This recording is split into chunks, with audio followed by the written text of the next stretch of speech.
good afternoon, everybody. Colin here with Techout.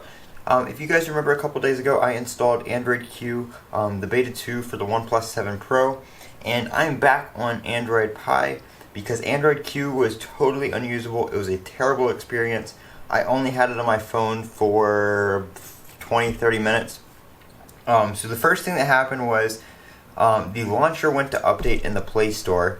And when it did, the launcher would continuously crash. I mean, not like you could go back to it and it crashed every couple minutes.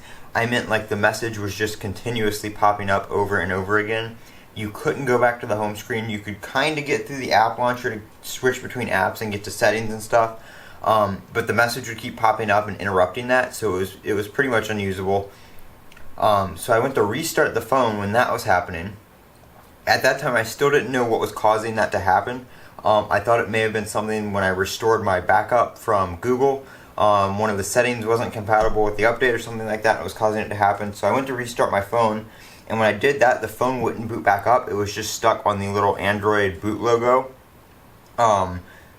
It got stuck there, so I had to reset the phone, set it up again.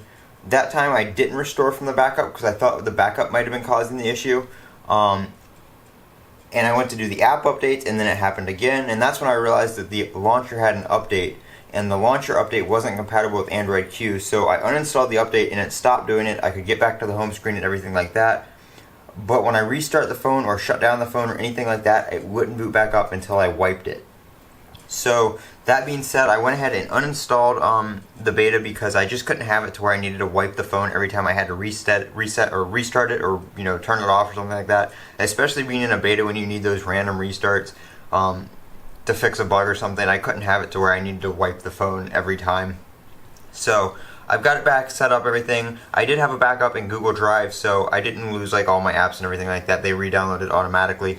So I may try this again when Beta 3 rolls out, but Beta 2 is just very unstable despite what the release notes say about the low chance of stability issues. It's very unstable, and there are too many big bugs just to even use it on a device. This isn't even really a daily driver anymore at this point, but even just to use the phone a couple times a day or anything like that, the beta is totally unusable. So I definitely don't recommend installing Android Q Beta 2 on your OnePlus device. This has been Colin with Techout. Don't forget to comment, rate, and subscribe. And as always, have a great day.